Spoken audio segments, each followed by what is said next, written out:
Yeah, good evening, everyone. It's 5 o'clock. I think quite a few people had registered, so maybe we'll wait for 1 or 2 minutes before we start. So please bear with me.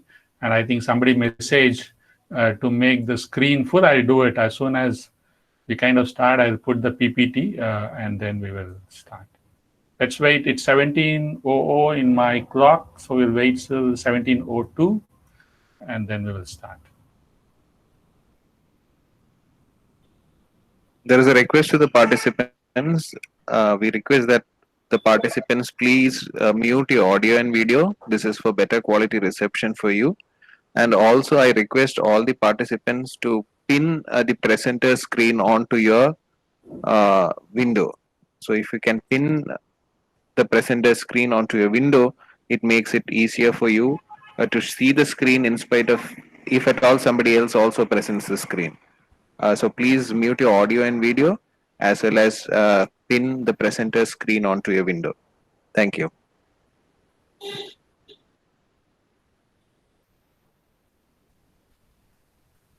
Robin, sir, yeah, okay, I think, yeah.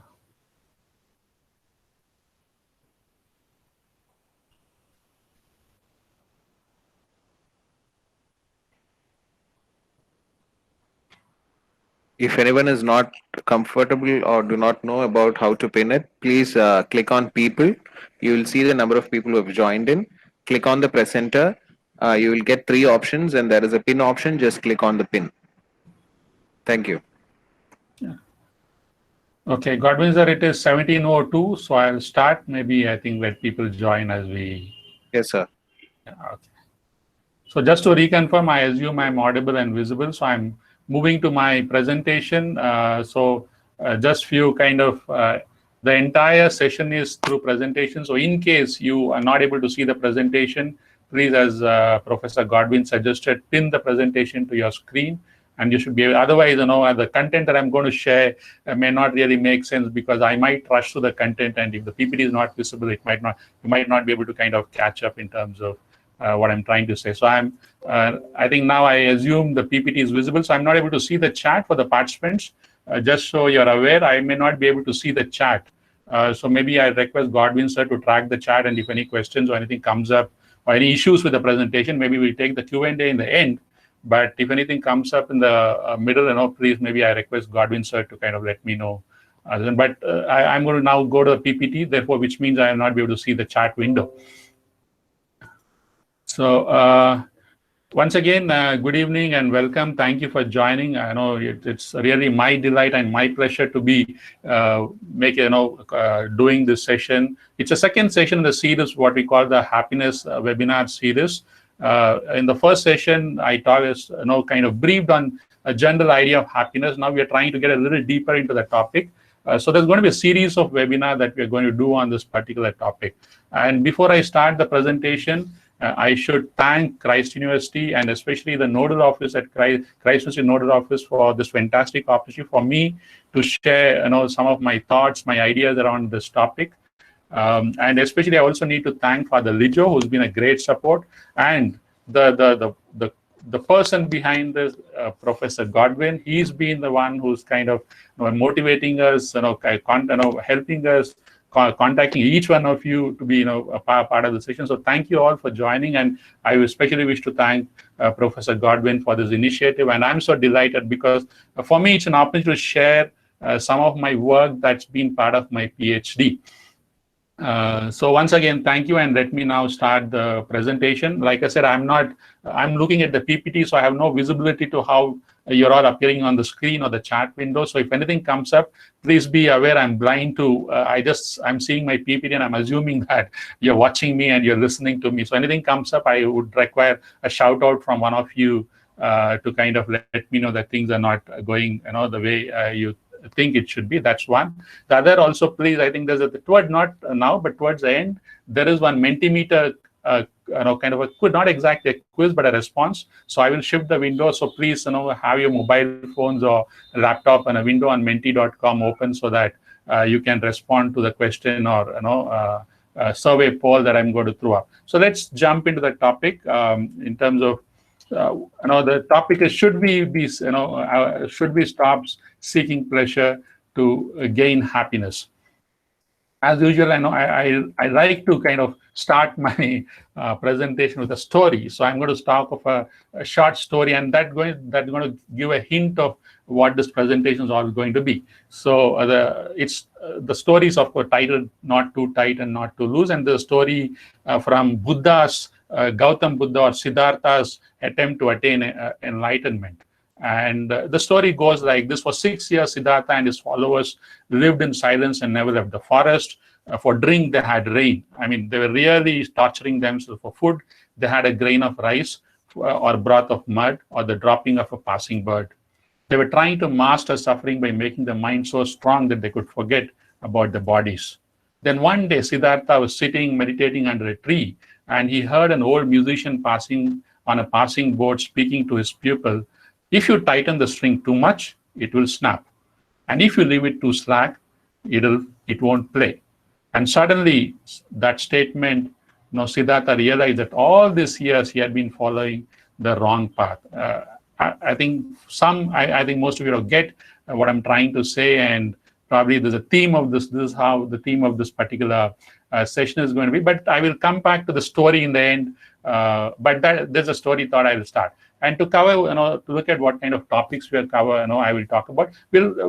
Because the session is a little bit conceptual and the idea of happiness is a little intangible, so we will define happiness once again. So please, those of you who attended the previous sessions, don't be disappointed. I'm not going to repeat the content, but some connectivity. So even if you've not attended the previous session, those who are doing it for the first time, so that there's a connectivity and I don't lose you when I'm making this presentation. So there's some link from the previous presentation that I'm going to say. So therefore, from that perspective, we will just understand a little bit about happiness and hedonism, and then all that is wrong with hedonism. All that the world takes, enjoying pleasure is right, wrong, whatever. We look at some content from research, some content from philosophy. Then I will also touch upon something called hedonophobia. Maybe as we go along, we'll talk about it. And then I will question, or we will question together: is something wrong with the narrative of hedonism? I need to be honest. I'm not expert on all this. I'm like many of us here. We are trying to find a way around this world. We are trying to find a path.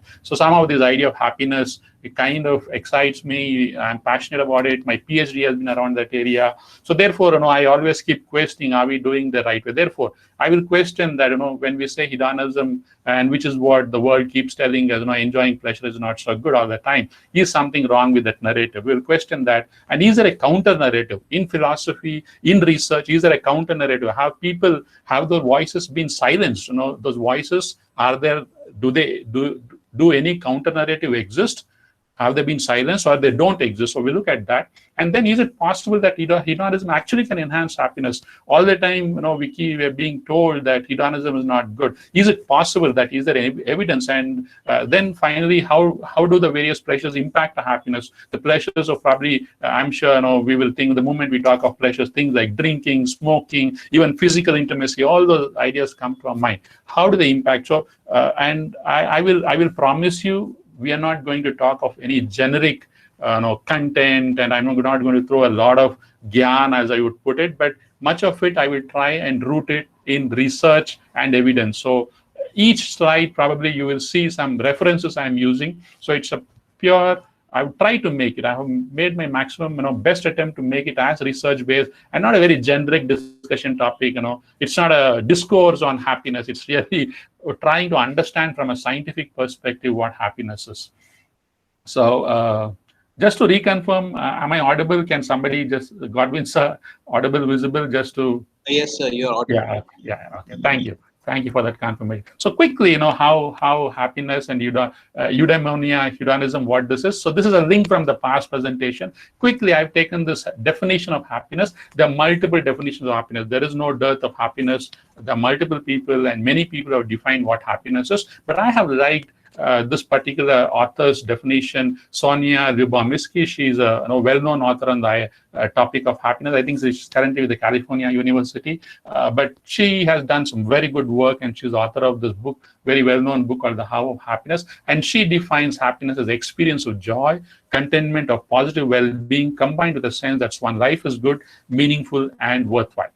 But what do I take away from this? And for me, I define this in this two way. One, it gives us an idea that happiness is about fleeting positive emotions, temporary, temporal, transient, fleeting, but positive emotions. That's one side of happiness. The other is a deeper sense of meaning and purpose in life. I think I already showed this photographs the last time, but for those who are new, you can see two photographs. One, probably a group of youngsters having drinks in a bar, pub, whatever, enjoying their life.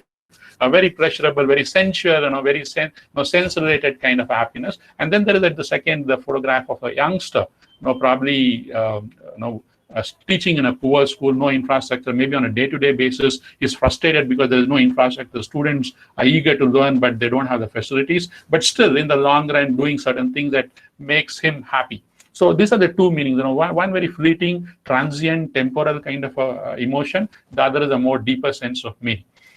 And therefore, it brings us to the two types of happiness that generally discussed in philosophy, in general ideas of happiness. So one is a pursuit of meaning to life, and the photographs or the snaps here give a fairly good indication. When we think of meaningful life, I think Mother Teresa, Gandhiji, and Acharya Vinoba Bhave come to mind. People who kind of didn't care for their own personal comfort, cares. They sacrifice everything to kind of leave a meaningful, leave meaning, make life better for others and give a meaningful life. So therefore, from that perspective, the definition of happiness, as one can see from a pursuit of meaningful life, being true to one's inner self, identifying virtues, cultivating and living accordingly, and be all that you can be. That's one version of happiness. The other version, which is a pursuit of pleasure, or typically goes by the name of hedonism, as a means to achieve satisfaction in life, that you pursue health. And some of these photographs give a fairly good idea. I don't think we need to go deeper. The snaps themselves, these images itself fairly give a fairly good idea of what we mean by. And therefore, it's a philosophical system that holds people are motivated primarily to seek pleasure and avoid pain, and pleasure is seen as a supreme end of life. Just to reconfirm, I'll go to the chat and see so far makes sense in what we're talking of happiness and all that. Can I see some S's and No's so that I can kind of get going with so far? Yeah, okay. Thank you so much. Thank you to my colleagues. I see a lot of them telling me. It gives me a comfort. I'm audible and visible. Thank you. So that's in terms of what we define as a pursuit of pleasure as happiness. And these are definitions. These are not my definitions. I borrowed from different sources. This particular definitions comes from the professors who have done some Stanford Encyclopedia of Philosophy, gives this definition. Now, the question, which is hedonism or pleasure seeking good? I'm tempted to actually kind of test the mood of the crowd and kind of see where we are. So maybe I can ask, if I can ask you, when you say, if I ask this question, is hedonism or pleasure seeking good, bad, ugly, can I see some views or opinions? What do you know? Do you think it's good, not good? Any thoughts? When we say pleasure seeking or hedonism, is it good, or what's the gender of in moderation? Okay, yeah, Mr. Raji, he's telling it's in moderation. Professor Krishna is saying don't know. So it depends on frequency, in moderation, it is momentary. Okay, yeah. Thank you for that, active messages. So I will go back to the presentation. So let's and this is, I'm now again going back to what we have been told in literature and research. So the ideas of, there is this idea of pursuit of pleasure, and Thomas Carlyle, one of fairly well-known, persons in the British history, British historian, says that the idea of pleasure is actually philosophy of the swine, or a pig philosophy. And that's probably, I'm going to kind of pitch it as a basis to kind of go further in this line. And the philosophy of the swine is what typically generally in literature and research, there is this kind of message coming across, this pursuit of pleasure. Actually, in terms of when you think of happiness, most recommendation is do things meaningful in life, do things that make sense in the long run. The pleasure seeking is not good, and much of it comes from some of this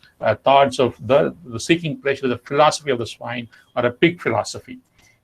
in this line, I think, I think people from the Christian faith, although not specifically mentioned in the Bible, maybe they can kind of relate to the 7 deadly sins or whatever. But down the ages, mankind has been warned to avoid the years of lustful living. Religions have been actually the ones who have voiced much of it. For example, Calvin in 16th century made the statement: men are undoubtedly more in danger from prosperity than from adversity, telling that if you become rich and enjoy the pleasures of life, probably in much danger than if you're poor and actually have a life of poverty. And some more quotes, for example, from the Bible, I picked up this quotes from the Bible: put to their death, therefore, whatever belongs to your earthly nature, sexual immorality, impurity, lust. So anything to do with pleasure, anything to do with, the senses seems to be kind of, we are told, never kind of go to a sense. So I'm building that story around how hedonism kind of, we have been told that hedonism is really not good and you should not be going for it.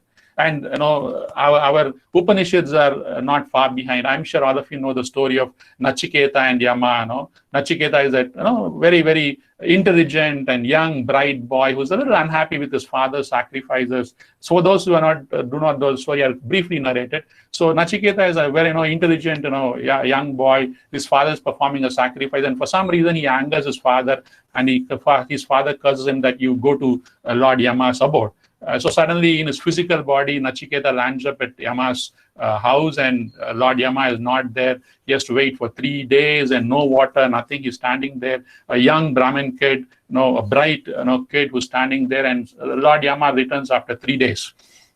And he finds this boy is there, and he feels guilty. He says, what, dude, you've been waiting for so long, I need to really make up for it. So, I will give you 3 wishes. You ask. So I'm not going to first 2 wishes. I think the third is what is relevant. The third, Nachiketa is a pretty smart kid. He says, Lord Yama, I want to know the secret of the soul. I want to, and Lord Yama kind of tries to put him off. I'll give you all the wealth, all the pleasures. You take the entire world. You will enjoy all the pleasures that you want. But Nachiketa is a smart kid. He says, sir, I really need to understand what the soul is, what the Atma is, what the self is. That's what I want. And Yama tries him. He says, dude, even the gods do not know this. Why are you asking me? And I can't. And then he says, of course, because the gods know, you don't know, you know it. So I don't want anything. And from there, the story starts. That's the story of this one. And there in that Nachiketa story, we hear this, what Yama is telling that, again, telling that going after the senses, for the paragraph, I'm not reading it, but he said, I'm reading the highlighted one: the ignorant, goaded by the senses after, what seems immediate pleasure. So basically, Lord Yama is telling, see, going after immediate pleasures is not a good thing. One more message for us telling, seeking pleasure is not good, coming from Lord Yama. Then another story, Chandogya, Upanishad gives us a story. Again, a pretty interesting story. This is interesting simply because probably in the literature of Upanishads, for the first time, we see the school of hedonism coming up, at least a talk around the school of hedonism. So there is Prajapati, who's the creator of the universe and the knower of Brahman. And I'm just really crunching the story. I'm not going to the details and all that. So one day he announces to the Asuras and the Devas, telling anybody who understands the self or the Atman can attain all desires. And the gods and Asuras being, the gods and demons being people who always are looking to, I'm sure from all our stories, we know that they are pleasure seeking, they always want to enjoy, so therefore they all are now greedy to have this knowledge from Prajapati. So they depute Indra, who's the king of gods, and Virochana, who's the king of the demons, to Prajapati, and to learn the secret of the self. And they serve him for 32 years. There's a long story, They serve him, and then finally Prajapati asks, And finally Prajapati asks, what do you want from me? You've been serving me for 32 years. What do you want from me? Then they say, we want to know the self. And Prajapati, a lot of iterations there, but he finally says, you should go and see yourself in the water or in the reflection or in the mirror. What do you see? They come back and say, we see ourselves. We see our hair, our head, our nails, everything. That's what we see. Then he says, go dress up ornately and, go and look again. Then they go and see, we see ourselves as being very dressed in a very ornate sense, And then Prajapati says, that is what the self is. And both of them are very happy. And they say, this body is the self. And therefore, eat, enjoy. And Virochana being Asura and the demon, very, very focused on the body, he goes back he says, eat, enjoy, and treat your body well, and you'll attain all the desires for here and hereafter. And the story of Indra continues. He, of course, being a god, he kind of goes back and comes back to Prajapati and finally learns the secret. But the bottom line, this it kind of gives us an idea how hedonism is basically telling that people who are enjoying pleasures is low, not good. Only the demons, kind of enjoy pleasures. The gods don't enjoy pleasure. So building a story around us telling pleasure seeking is not so good. That's evidence we are giving. In modern world, of course, we can see many articles that says consumption is bad, materialism is bad, they're going to destroy the environment. A lot of stories coming to us. I'm quickly moving. So bottom line, I'm building a story that we have been constantly being told these messages that pleasure seeking is bad. Don't seek pleasure. It's not good. And why? What are the reason for criticism of hedonism? We are told, one is of course bad for society, gives rise to overconsumption. Again, all from research. This is not something I'm studying, but all coming from research. I think it gives rise to overconsumption, adds to depletion of resource. That's from the environmental perspective. From an individual perspective, it's bad for individual, undermines health of the individual. Hedonistic pleasures are short-lived, and I think many of us said that it's momentary, leading to more risky experimentation. It causes addiction and reduces happiness in the long run. That's a very important statement for me. So because I'm going to build a story on that. So hedonistic pleasures are short-lived, leaving the individual unsatisfied and leading to more risky experimentation. That's one observation we're looking. Reduces happiness in the long run. Again, I'm going to touch upon it later. So far, can I see some messages just for my own confirmation, making sense, or yes, can I see some confirmation that yes, I'm there and I'm being kind of heard? Yeah, okay, thank you so much. Thank you so much. I'm going back to that presentation. So far, that's a story we've been told. And arguments, therefore, when we say it causes unhappiness in the long run, how does it cause unhappiness in the long run?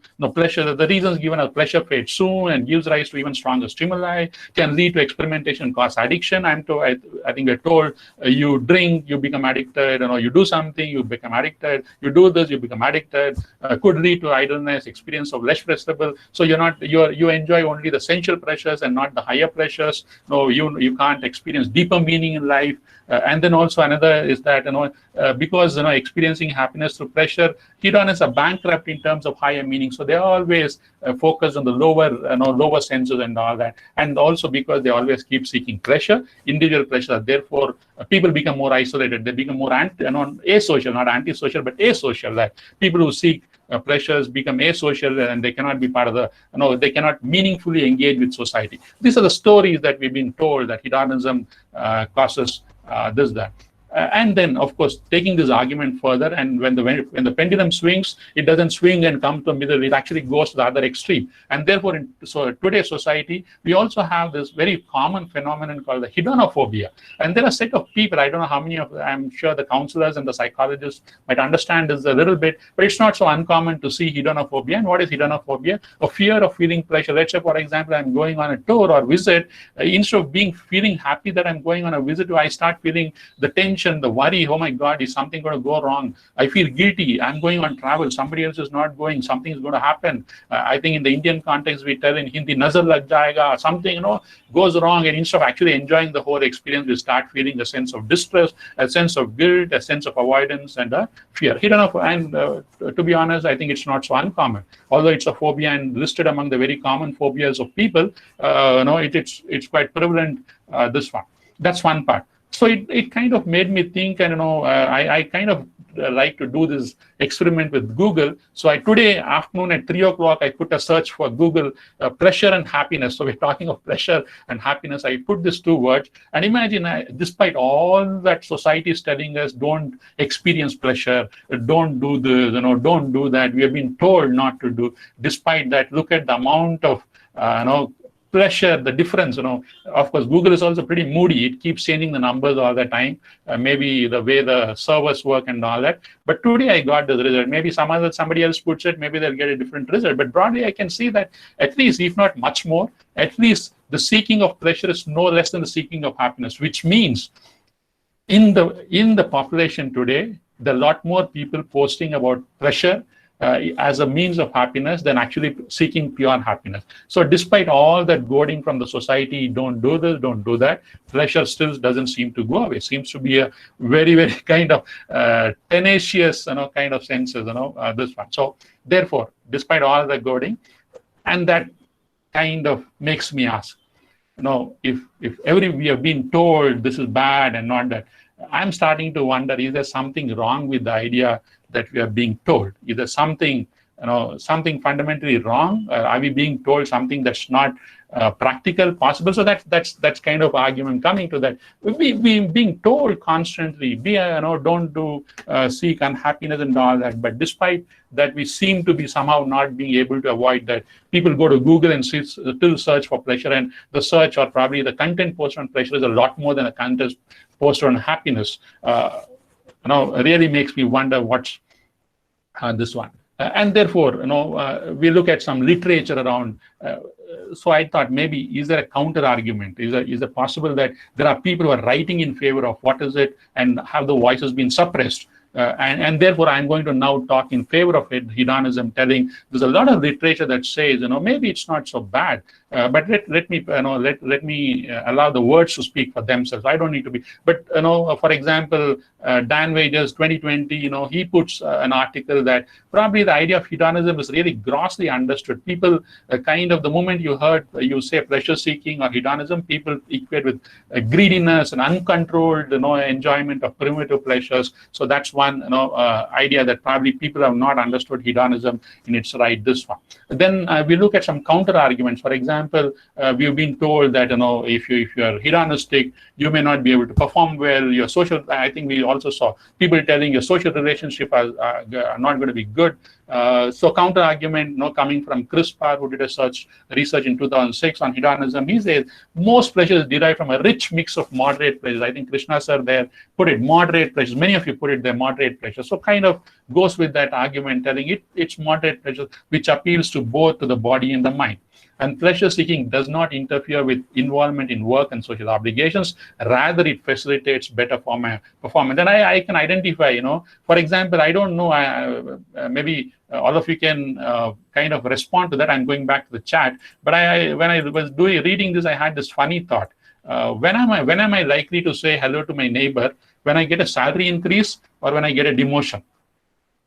Both are kind of very transient. Promotion is not a kind of a this one. So if I get a promotion, am I going to say hello to my neighbor? Or when I get a demotion, I'm going to say hello to a neighbor? I would, at least I can say, certainly I would say, yeah, thank you, Vaibhavari Kumari. So absolutely. So therefore, when you enjoy pleasure, maybe you're more likely to be social. So therefore, the argument that when you are actually hedonistic or pleasure seeking, or you're actually seeking some enjoyment, probably does not really hold so good as my thinking. That's a very simple thinking I had, but I was just thinking, how does it? So therefore, this argument that hedonistic makes us selfish, makes us asocial, I'm starting to question, and therefore, this particular research article comes to be very handy, telling pleasure seeking does not interfere with involvement in work. Actually, it improves his work performance. So one way of looking at that hedonism. So therefore, I looked at, is there a counter narrative to all this? And because I pulled up from philosophy, from a Bible, and from the Upanishads, therefore it becomes now my duty to kind of provide a counter argument from philosophy and our religion. So for example, Aristotle said happiness is the aim of life, and he said meaningful life is what he will support. But we have a counter argument, Greek philosopher Aristippus, telling that he thought that pleasures are ready at hand, should not be deferred for the sake of future pleasures. If pleasure is coming now, take a very strong argument for pleasure seeking, telling that at the end of life, it's pleasure that matters. And in a sense, I really kind of identify with some sense, because even if you read Buddha's philosophy, he says the sensations are the key. Not everything, ultimately everything is about sensations. So therefore, in that sense, kind of goes with that if you need to handle the sensations right here and now. Thought that pleasures that are ready at hand should not be deferred. So one argument telling that maybe there's something, and maybe a voice that has been silenced a little bit. Another Greek philosopher, Epicurus, he said, believed a good life is one that is free from fear and absence of pain. And for him, a good life is a pleasurable life. Pleasure is good, pain is equal to wealth. That's his philosophy. Again, one more philosopher telling that it's okay to be enjoying pleasure and know this one. And I go back to our own. I think I spoke of the Upanishads. Now, Indian philosophy is not one single monolithic way of this one. We have the Charvakas, probably the most hedonistic of any particular school of thinking. They're pretty active in our society at some point of time, maybe around at a certain age of 600 BC. The thoughts were pretty active. So what do they say on this? So it's very popular system before Buddhism came on. Sorry, it's taking a little bit of time to load, but they were people, or they were a set of beliefs that believe in sensual pleasure. And let's look at what Charvakas had to say. They have to say their philosophy is something like this. Enjoyment of heaven lies in eating. So they were telling heaven is about eating delicious food, keeping company of young women, using fine clothes, perfumes. Maybe for the women, we can say even the men. Let me be a little gender neutral here. So while kind of telling that sensual pleasures is the end of life, there is no afterlife. The moksha is about actually enjoying pleasure and reducing pain. And it's only a fool who will actually penance and fast, and all that is only for fools, which is laid down. The rules are laid down by clever weaklings. This is a very strong philosophy coming anti-meaningful life, so pro pleasure seeking kind of a philosophy. And let's give some, and it's not so. Please, you will see that the evidence of this, Charvaka's evidence. For example, Vatsyayana is, of course, it's the Kama Sutra is known for erotic literature, but actually it's a literature of emotional fulfillment. We kind of focus only on the erotic part of it. And look at our temples. Our temples have erotic sculpture. Khajuraho temples, Konark temple, it's part of a temple. So this hedonistic idea has not been so far away from normal life at some point of time. So therefore, there's enough evidence, to support that, at some, and Ramayana are great, kind of for the Hindus, it's one of those books. Look at hedonism. I think even the story goes like this: Jabali, who's a Brahmin priest and an advisor to the Dasharatha, actually accompanies Bharata to convince Rama to come back.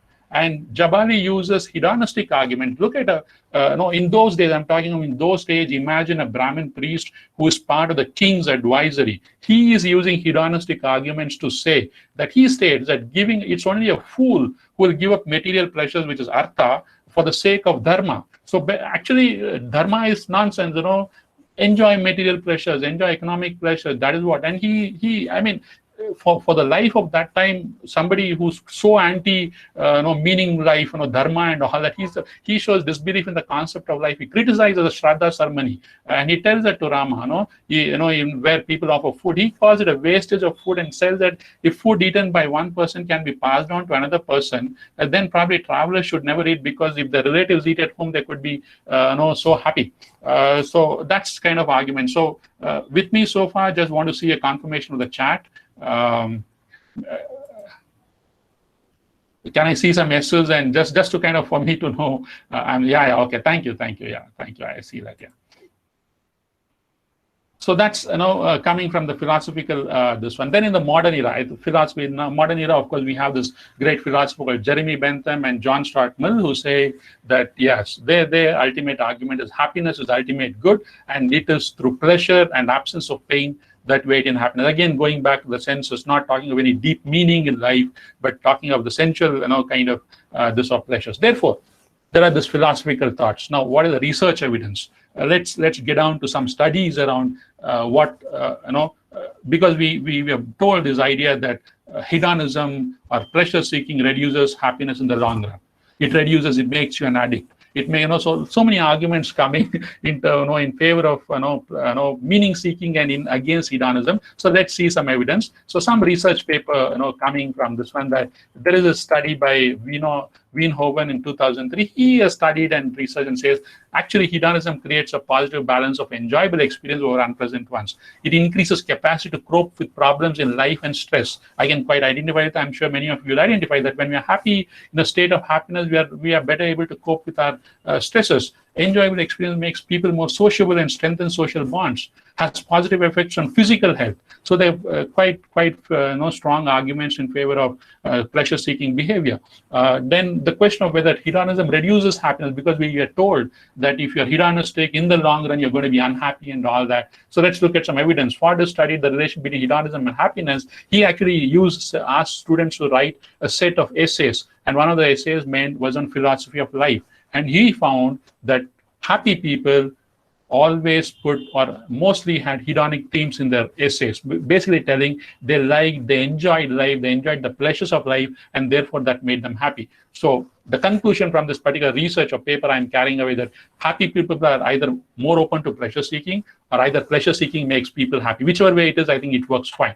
Whether happy people are pleasure seeking, great, no problem. But if pleasure seeking makes happy, all the more reason for us to try and seek pleasure in our daily life. So that's the message coming from this. Then another, hedonism causes unhappiness. We are told hedonism causes unhappiness. What's the evidence coming from research? There is a study done of very high IQ women. They were asked this question just as they were passing out of the school. They were asked to rate their life. They were given a set of 6 goals, and one of the goals was, do you seek pleasure, or do you like to seek pleasure, or something like that. Basically, testing them on the pleasure-seeking or joy of living parameter.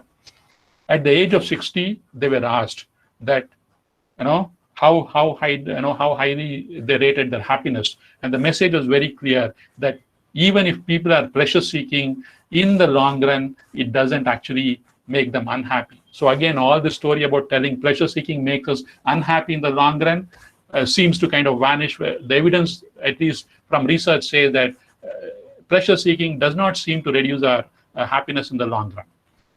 Then sensation-seeking, I'm sure we can identify with people who go on the merry-go-round and do skydiving, bike riding and all that. Let's say sensation-seeking, study between sensation-seeking and whether it reduces happiness, because we are told that if you're very sensual and if you're thrill-seeking, in the long run, you're going to be unhappy. Maybe in the short run, you're going to be happy. In the long run, you're going to be unhappy. But what's the message coming for actually, the study found that actually people who seek thrills and sensation seeking seem to be happier. Again, contradicting our traditional ideas on happiness.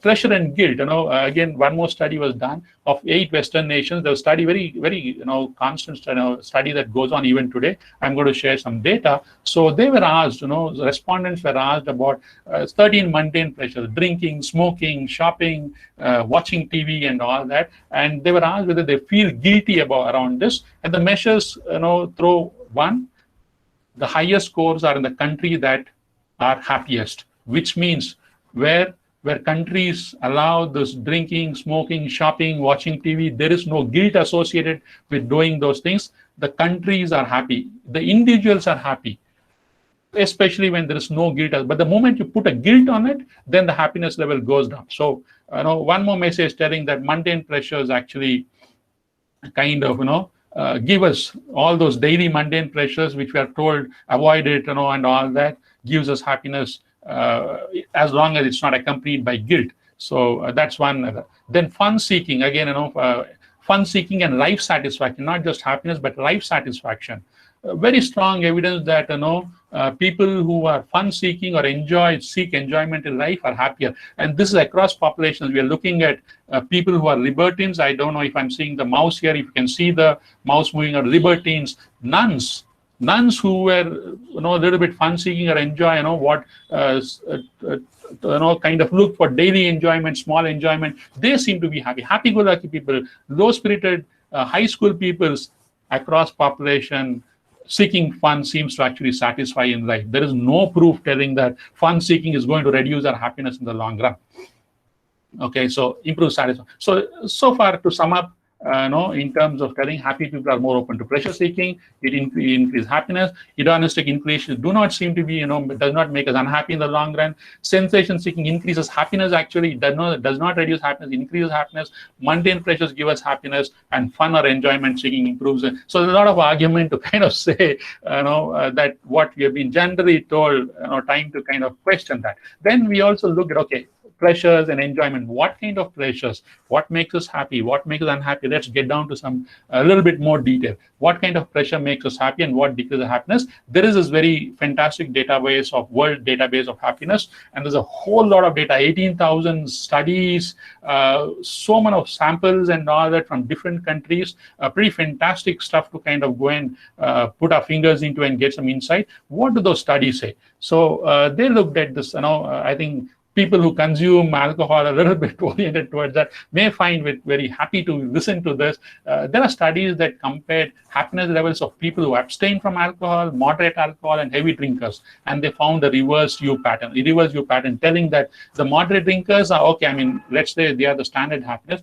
The abstainers, let's say this one, the moderate drinkers are the happiest. Basically telling, the data says 3 to 4 glasses per day of alcohol apparently makes. So questions or thoughts around, time to kind of rethink, are we really kind of, I'm not encouraging, but I'm just telling, and another kind of, message comes across that people who consume alcohol in that moderate level actually live for a longer life. I think we keep hearing this, drinking of wine in France and certain societies, kind of enhances lifespan.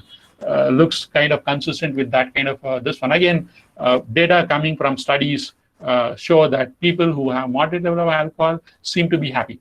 Smoking, another vice, this one.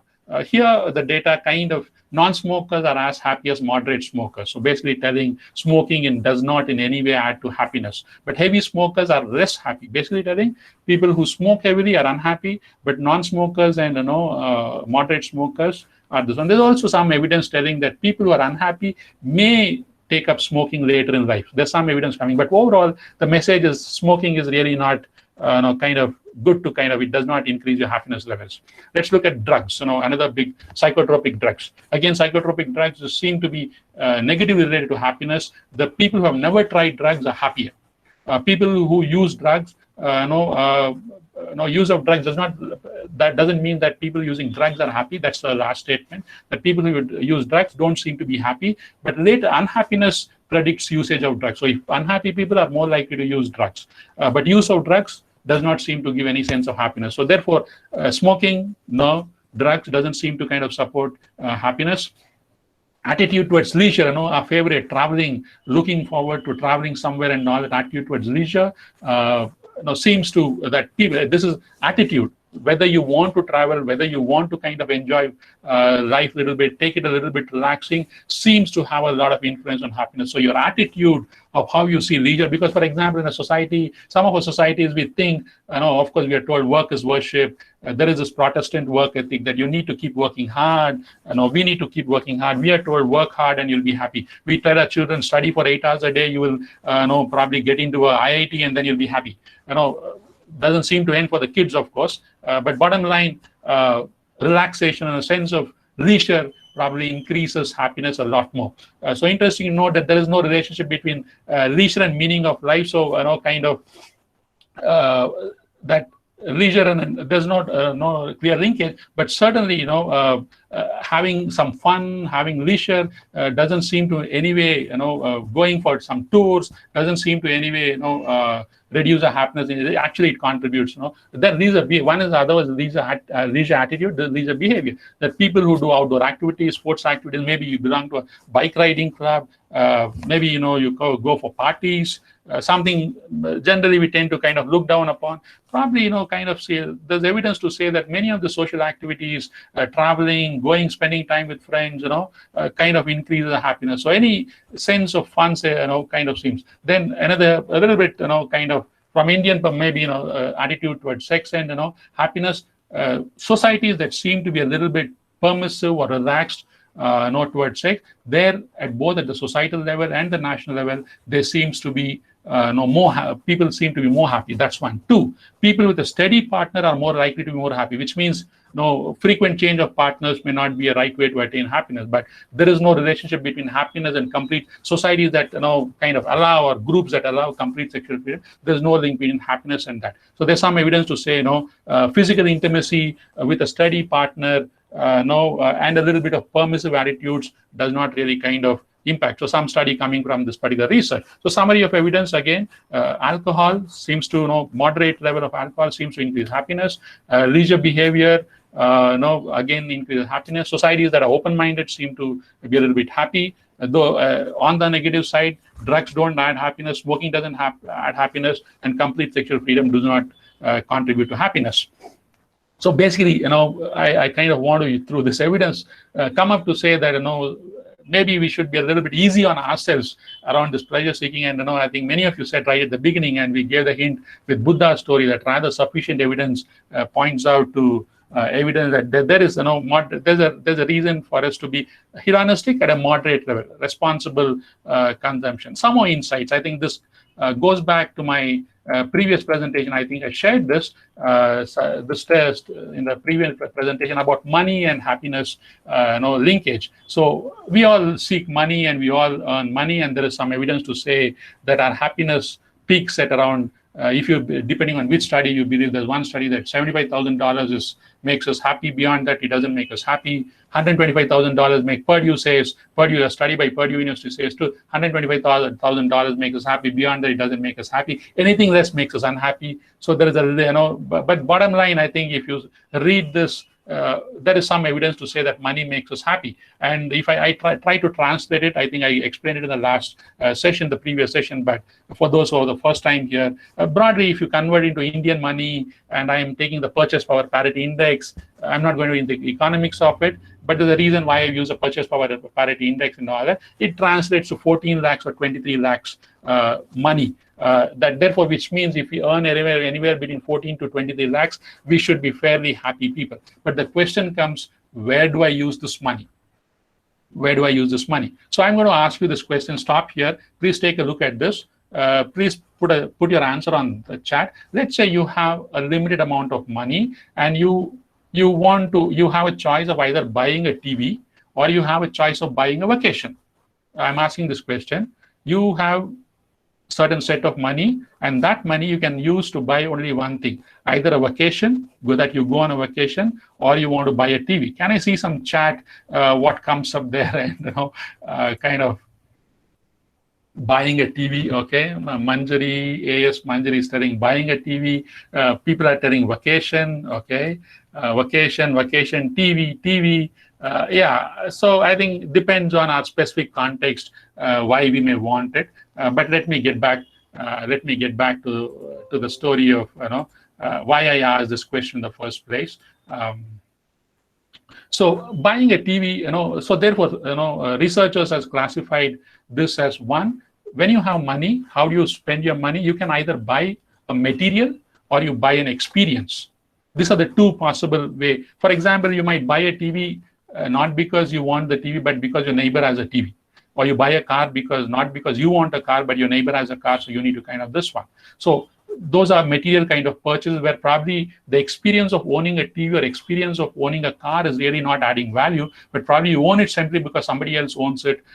Those are kind of material purchases. And there is experience purchase, that you want to buy experience. And research very clearly shows that buying experiences is more valuable than buying material purchases. So going back, you earn $75,000, you earn or $125,000, or whether you earn in Indian rupees 14 lakhs or 23 lakhs, it matters where you go and buy your hedonistic pleasures. Are you spending them on experiences? Are you spending them on material purchase? So pretty strong study coming, and maybe we should focus on, let's say, even if you want to buy a TV, probably your focus of buying a TV, going by the study would be to say, there's a good Netflix or Amazon Prime series going on. I really want to sit back and relax and watch that. That's an experience you're buying. So not the ownership of TV is not giving you happiness, but the experience of watching something on the TV is giving you happiness. Hope I'm making sense here. So buying evidence very clearly shows that buying experiences is more relevant or makes us more happy than buying material. So that's another. Okay, this is something here I will request you to go to. I will go to menti.com. You have a choice to make. One more, this one. This is an activity for you to kind of respond to me on menti.com. There are two tasks.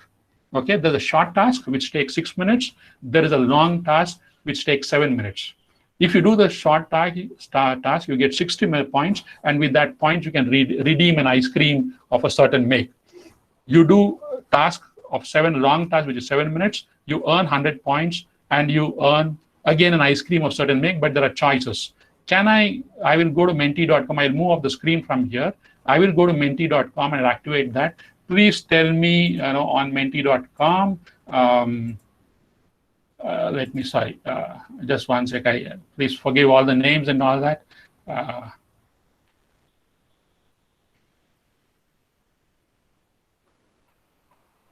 I think it's taking time to load. Give me a second. Yeah, are you able to see this? Is this visible? So please use this, go to menti.com, use this particular code, and let's see what starts popping up. Let me wait. I don't know if you're able to respond. Godwin sir, is it visible to everyone? Yeah, okay, okay. Okay, long task and all that, okay. Wait, short task, okay. Let's wait for, okay. This is not a trick. There's no trick in this, so please don't be worried about taking, yeah, okay.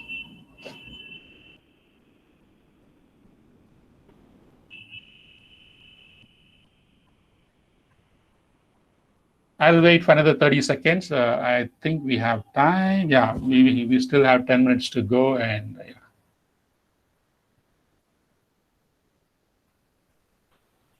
Okay, I think we will move on in the interest of time. We'll move on. Bottom line, I think there is some, there's nothing right or wrong. It's just some, again, is it visible? Sorry, is it visible? The PPT, Godwin sir, can you confirm it's visible?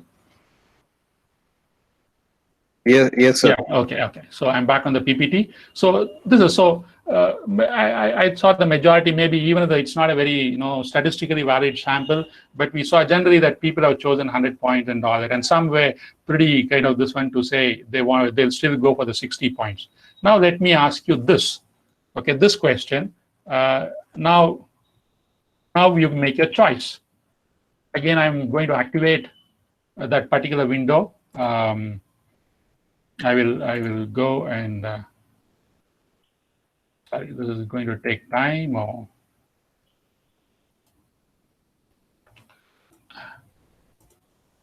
yeah, if we can see now, you choose the choice, short task, long task. Okay, can we see how? Okay.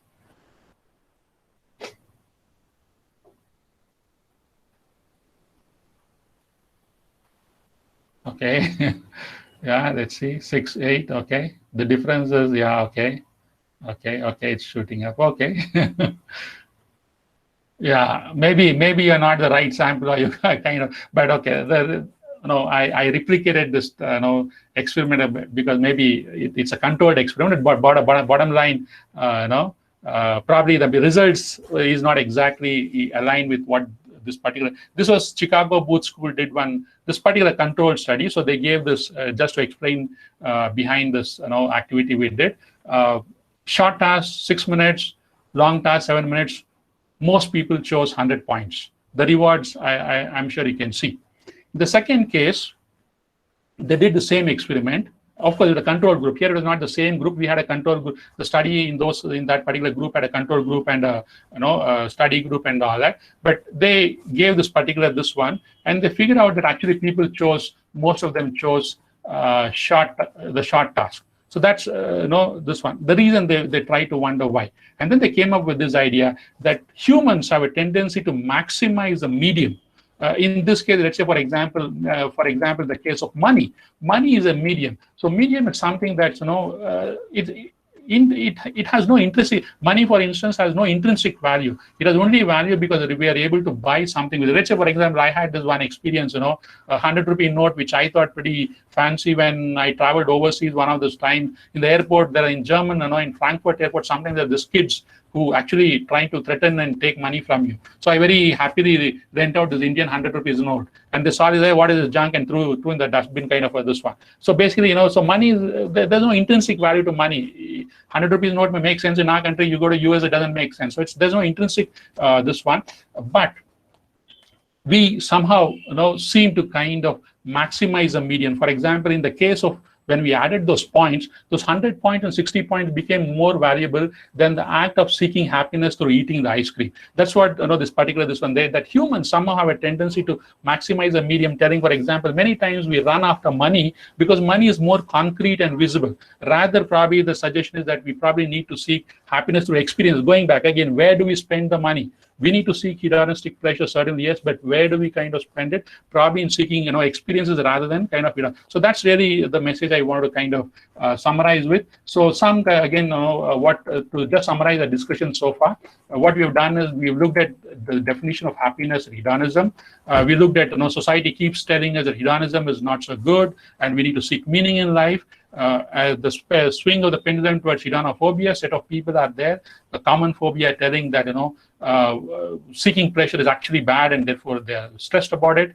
And then we questioned that narrative that whether really philosophy, all this philosophical codes that we get, whether pleasure seeking is good or bad, and we challenged it, and we saw some solid evidence that tells us that there's no harm in kind of actually this one. Actually, it's a counter this one, that if you're hedonistic, probably in moderation, if you're hedonistic, actually you might end up being happier than actually seeking meaning in life. And I really want to kind of drive home this measure with Mother Teresa's story.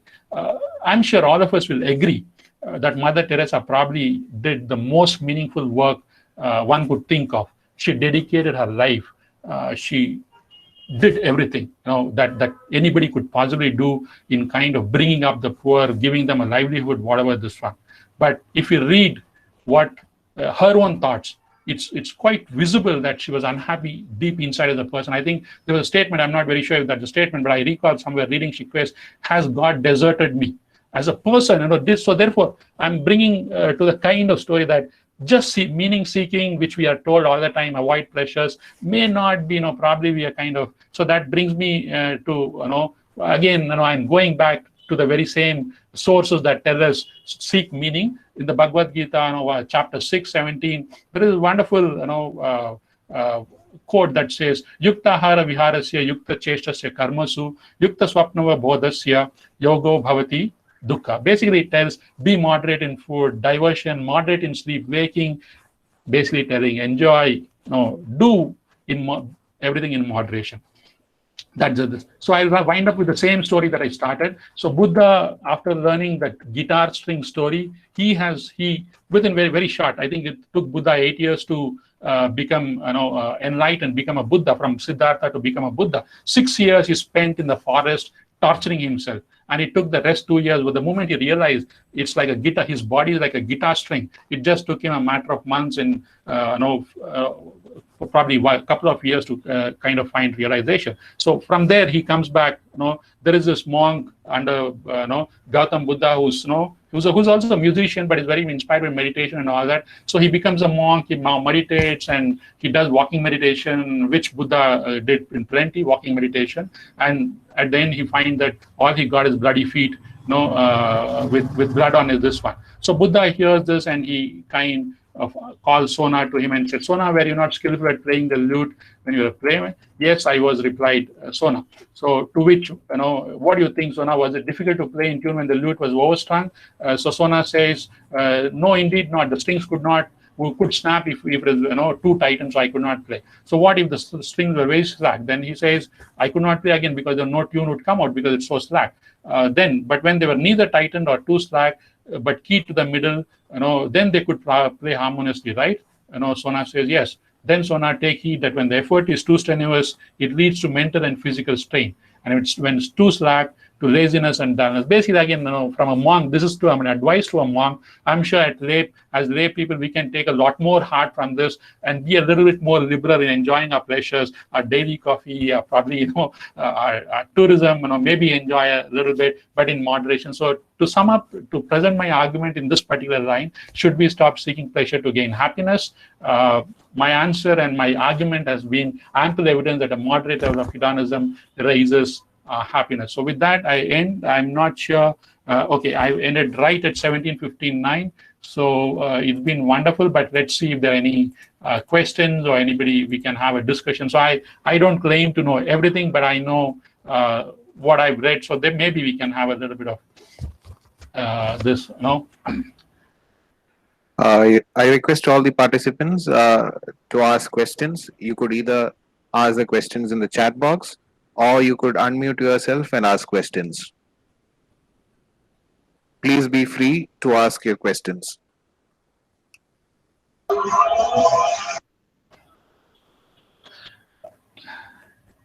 Yeah, okay. I'm looking at the statement by Mr. Jayakaran.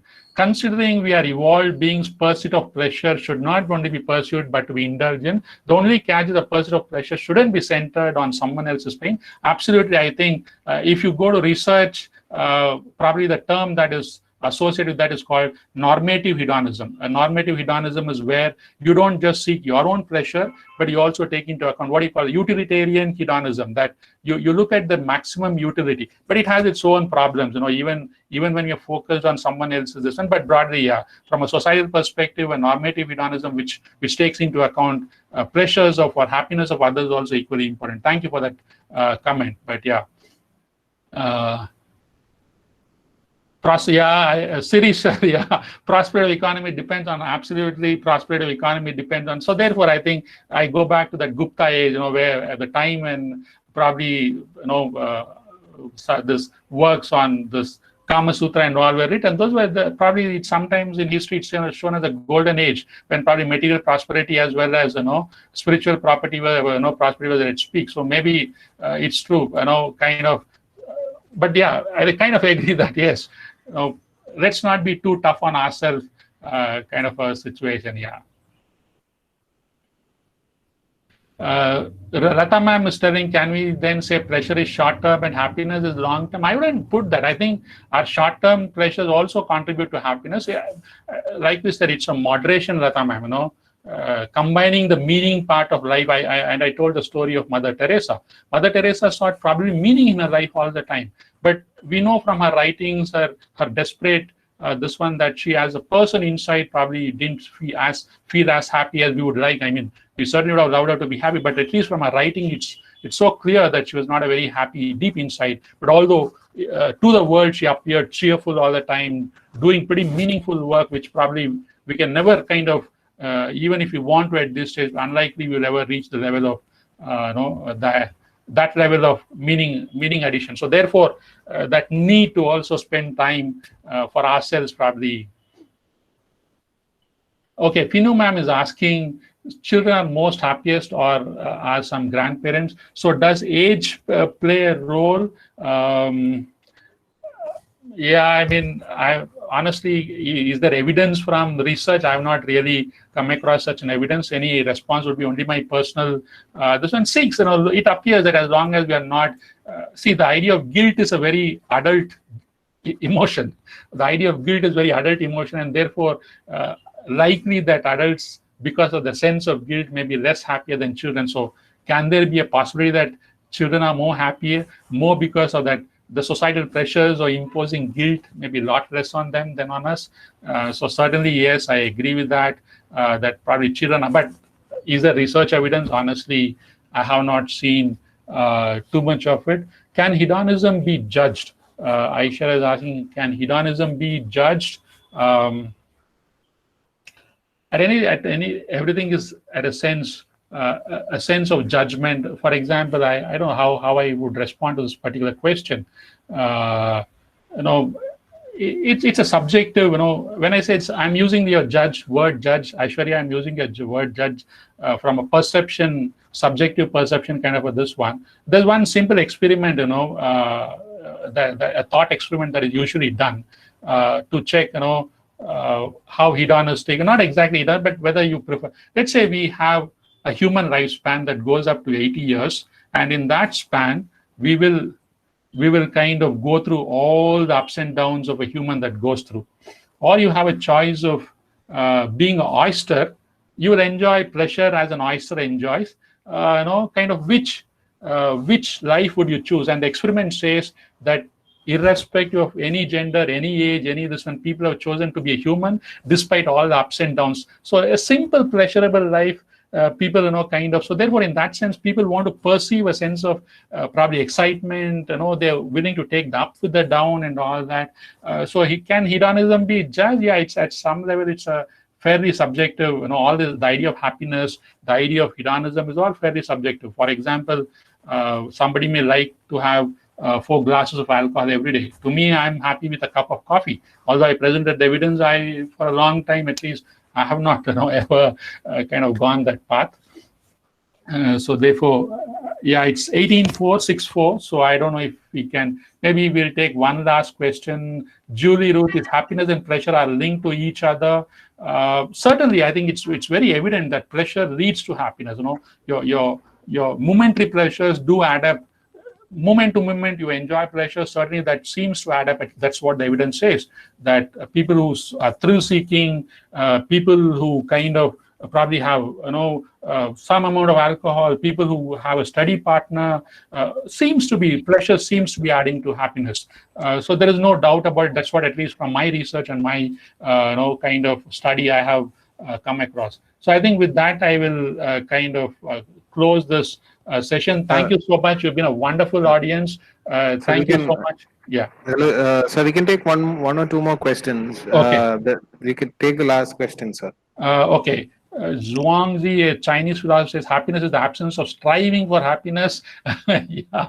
Okay. Dilip sir, that's yeah, there is evidence to say that the more actively we seek happiness, the more unhappy we are. So therefore, for example, let me put it this way. Let's take alcohol, which seems to be a pretty favorite topic among many generations, irrespective of age and all that. Let's say you drink. I'm sure we know the story that people are advised that if you're going to have alcohol, have it in a social setting.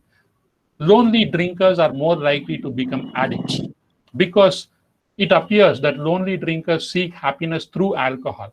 Now, alcohol, when you consume, it's a social context that makes alcohol probably enjoyable. It's not so much. The moment you think that alcohol is going to give you happiness and you try to find happiness through alcohol, it's going to fail. It's really not. No, alcohol can never give you happiness. It's that experience of the social experience of sitting with people and probably having the experience. That's why buying experiences, the buying of experiences of having the social setting probably. So I hope I've answered that question in some way, but certainly actively focusing on telling I want to be happy, therefore I'm taking up this job because I want to be happy, I'm going to kind of drink because I want to be happy. That's not. You do simply because you want it, and happiness is kind of a byproduct of that entire process. So that's why probably even in work, it will have passion to do what you want to do. Then you'll never have to work a single day in your life.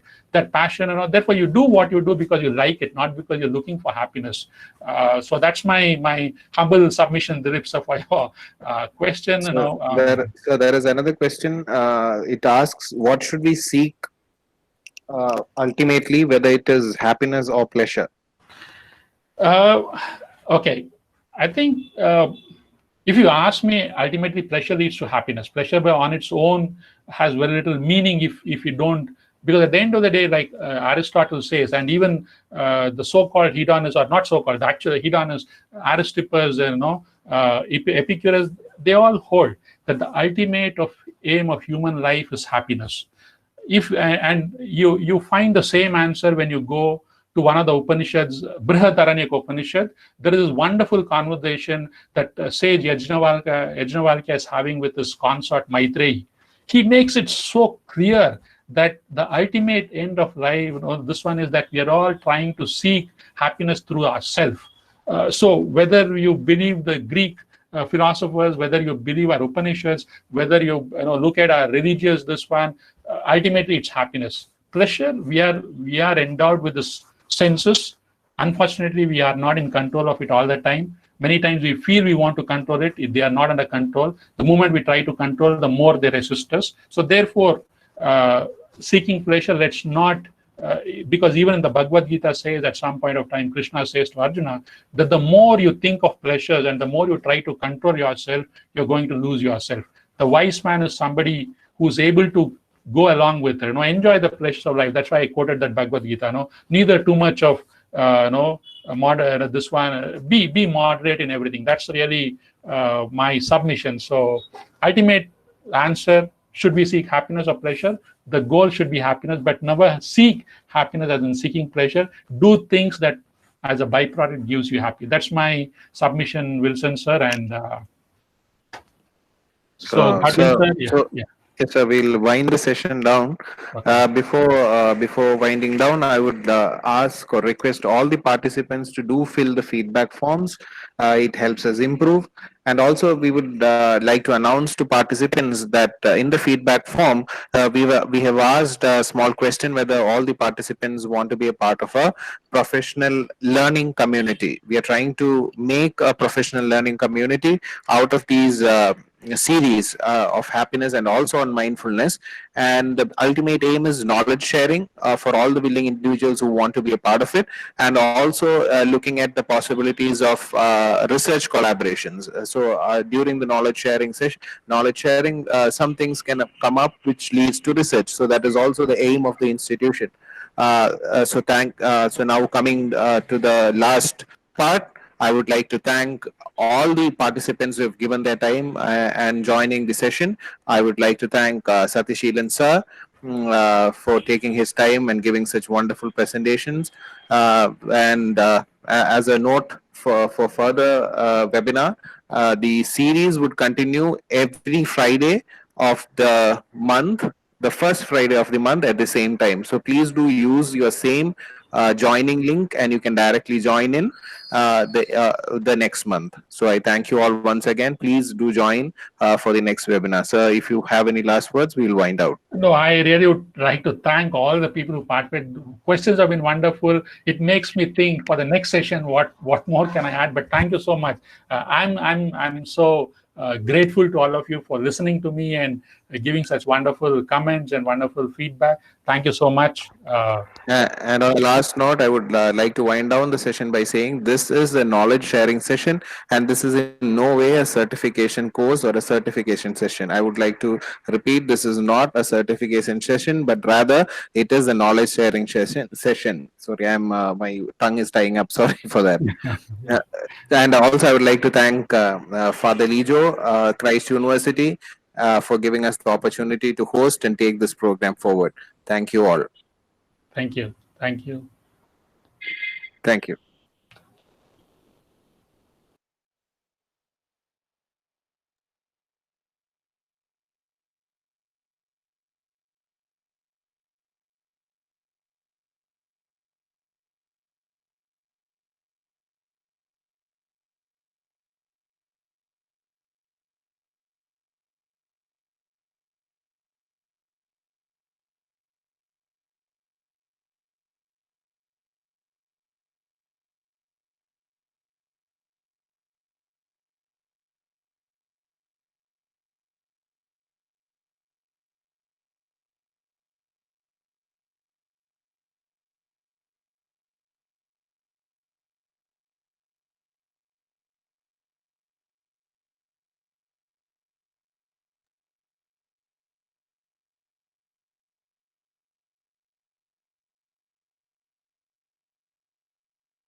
This feedback, how do we give that feedback? You said some form or something?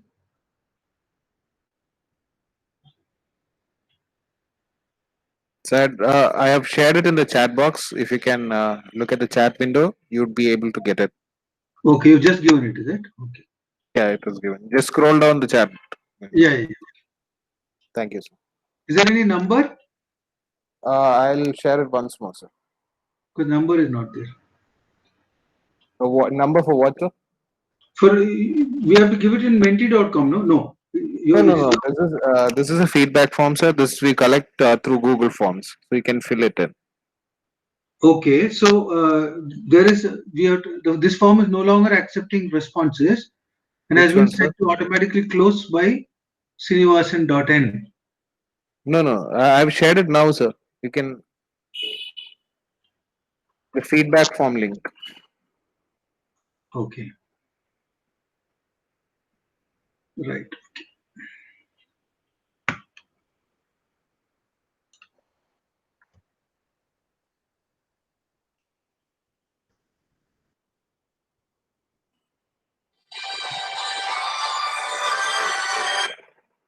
Yes, ma'am. Yes, ma'am. हाँ हाँ no हाँ that is on Saturday, no ma'am. That is on Saturday. हाँ हाँ okay okay हाँ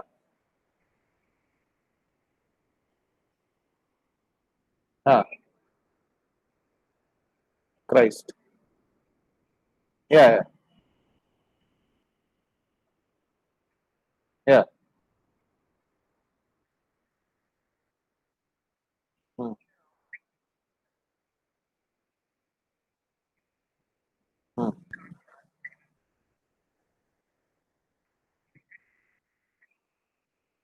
हाँ